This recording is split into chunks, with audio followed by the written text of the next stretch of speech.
Hello students, we are going to study the chapter Organic Chemistry, some basic principles and techniques. Okay, so when we are saying organic chemistry, it means what? It is dealing with what? Carbon and its compounds. Okay, so carbon, if I am saying all the organic compounds consists of carbon, isn't it?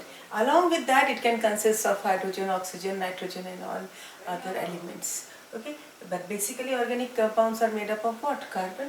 Okay, so this carbon, okay, it has got how many electrons? It has got 6 electrons, isn't it?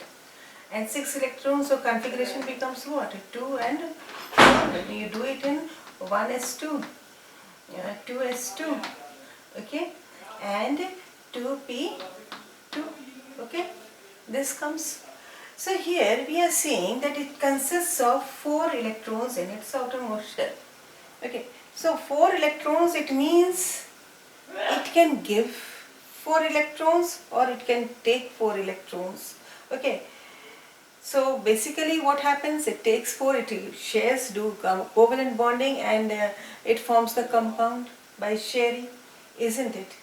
But when it is having 4 and in its 4 electrons in its outermost shell, naturally other carbon is also having 4 electrons in its outermost shell, so it can combine with each other and become 8, isn't it? And that is why this carbon, okay, it has 4 electrons, it can combine with another carbon, okay, and here it can combine with another carbon, isn't it, to complete its octet. So here carbon is having the property of what? Catenation, okay, and this catenation property comes from the tetravalency of what? Carbon, which has the capacity to combine with other elements, more and more elements, because it has got 4 electrons in its outermost shell. It can combine with carbon, it can combine with other elements also more efficiently, because it can combine, because it is having how many? 4 valence electrons. So tetravalency of the carbon gives rise to a unique property of carbon, that is catenation. It means chaining property of carbon. Okay. Now Berzelius, he proposed the vital force. He said that yes, these organic compounds are formed from a vital force. Okay, and we all know when we are saying organic chemistry, so organic means what? Coming from the living world. This theory was there, but with this theory it was also said that yes, Berzelius said that it can be formed from what? The vital force. Okay, but later on it was rejected. Okay, it was rejected by whom? F. Wöhler. Okay, he said no. Here we can prepare the organic compound from an inorganic compound. So he took what? He took ammonium cyanide, okay, which is an inorganic compound, and heated it, and he got another organic compound after heating it, that was urea. And so here ammonium cyanide is an inorganic compound. From this, by heating it, we are getting an organic compound, that is urea. This was said by F. Wöhler. Okay, now, so this Berzelius theory was what? Rejected. Okay, he said not only the vital force, from inorganic substances also organic substances can be formed. Okay, now synthesis of acetic acid from inorganic substance was done by Kolbe. Okay, even synthesis of methane was done by Berthelot. Okay, actually these are organic compounds, and this can be prepared from the inorganic compound, and the scientist who did was for acetic acid was Kolbe, and methane is Berthelot. Now, tetravalence of carbon. I said to you, due to tetravalency only, what happened? Catenation property has arisen. Other things also you will see, like shape of the carbon compound, okay, tetravalency and covalent bonds, hybridization of S and P. Okay, one by one I am explaining you this. Okay, so due to tetravalence of carbon, what happened? The carbon compound gets its shape. Okay, because 4 electrons are present in its outermost. Tetravalence means what? 4 electrons are present in the outermost shell. Okay, and due to this, its arrangement, how it had hybridization has taken place, how it is, how the electrons are distributed gives rise to the shape of the carbon compound. Okay. Now, tetravalency and covalent compounds, I said to you, because it is tetravalent in nature, okay, it has got 4 electrons in its outermost shell. So rather than giving, it will try to share the electrons and form covalent bonds. Okay, and as the result we can see that yes, it takes part in hybridization of s and p orbitals, because it has got, I said to you, how many electrons? 6 electrons, isn't it? So 1s2, 2s2 and 2p2, isn't it? You can see here which is participating, the s and the p orbitals. Okay. Now hybridization. Hybridization is what? Intermixing of the orbitals. Okay. So this hybridization influences the bond length also and strength, bond length also, and the strength of the bond also. Why? Because it depends how many orbitals are hybridized, how many orbitals are unhybridized. This gives rise to the what? The bond strength of the compound. Okay. Now change in hybridization. Okay, what happens? This change in hybridization, because these electrons, these 4 electrons only are participating in the bond formation. Okay, so what happens? There will be sometimes only one. When we are talking about sp hybridized orbitals, you can see in that 2 orbitals are unhybridized. In this you will see 1 is unhybridized. In this all are hybridized. Okay, so this change in hybridization leads to what? The electron negativity. Okay, when we are talking about the s character, okay, it means s electrons in the s orbital. Okay, what happens in this? If it is more, what will happen? Electron negativity will be more, and as the result you will see the acidity will be also the more of that compound, which is consisting of more of s character. So we say that what?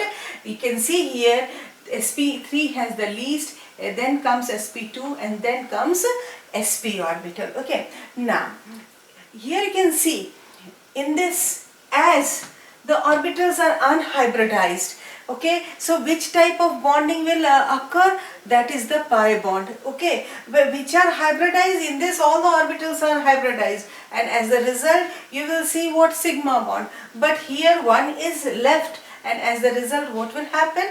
It will form a unhybridized orbital, and as the result pi bond will be formed. Okay, so here I have seen this carbon. Okay, so in this you can see what happens. This, if we talk about sp character, if I show you over here, okay, sp2 I am showing. Okay, in this, how come this sp2? Again, recollect the chapter of the chemical bonding. Okay, in this I said you how many electrons are there in the s? It is 2. Okay, and in the p it is how many? 2. According to the Huns and Paulis, we will all be taking this. Okay, this is in the ground state. But what happens in the hybridized states?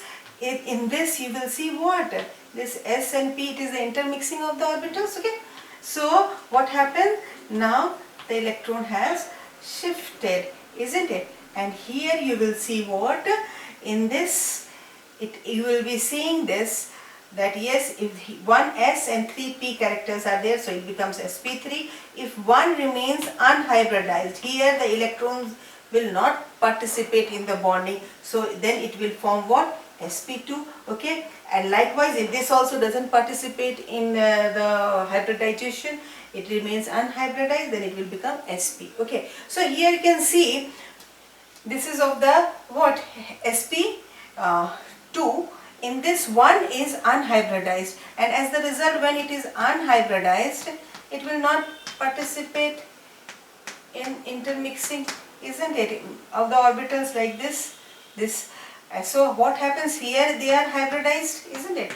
But here it is unhybridized. It will form the bond, that is the pi bond. You have studied in the chemical bonding chapter. Okay. Now these bonds are weak in nature. Why they are weak in nature? Because I said to you, here electrons are below and above the plane. Okay, above also and below also. Okay, so as the result, if it wants to rotate, what will happen? It will not rotate properly, it will break down.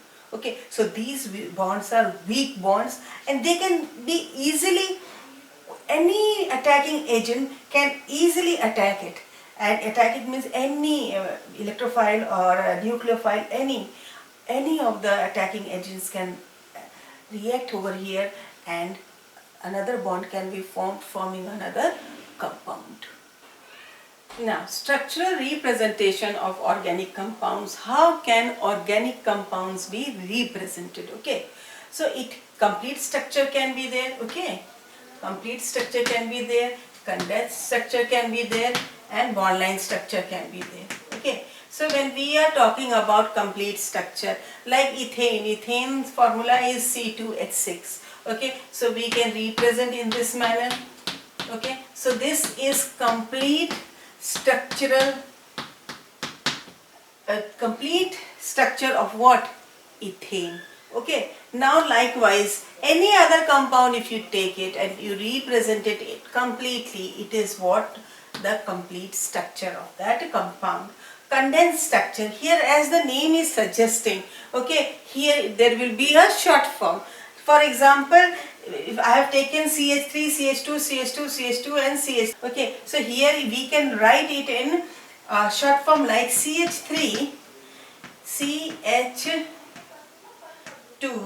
whole, how many? 1, 2, 3, thrice CH3. So this becomes what? The condensed structure of this long form of formula. Okay, now what is bond line structure? Bond line structure, in this the compound is represented by drawing the lines. Like you can see over here, CH3, CH2, CH2, CH3 is in the branching form CH2 and CH3. Okay, here you are seeing what? It is represented by bond line.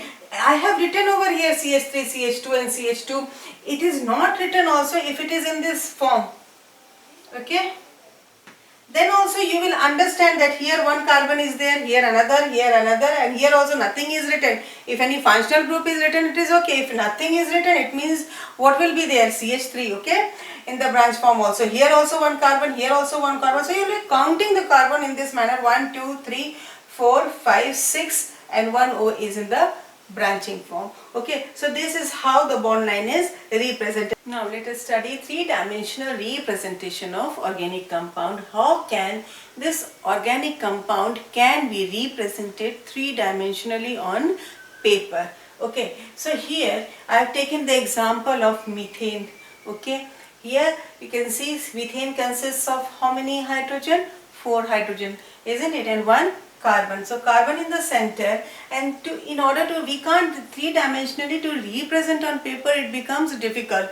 So in order to represent it, different signs has been taken. Okay, so you can see over here, this is a dashed wedge. Okay, this, if the lines are in this manner, okay, it means this bond is at the back and it is away from the observer. Okay, now if you see, there is a solid wedge. Okay, this solid wedge, it says that yes, the bond is towards the observer. Okay, it is where? Towards the observer. Here it is, if it is a dashed wedge, it is away from, पीछे है, or if it is towards, आगे है. Okay, now and if here these two H, which is represented by simple lines, these bonds are on the plane of the paper. It means you are seeing it.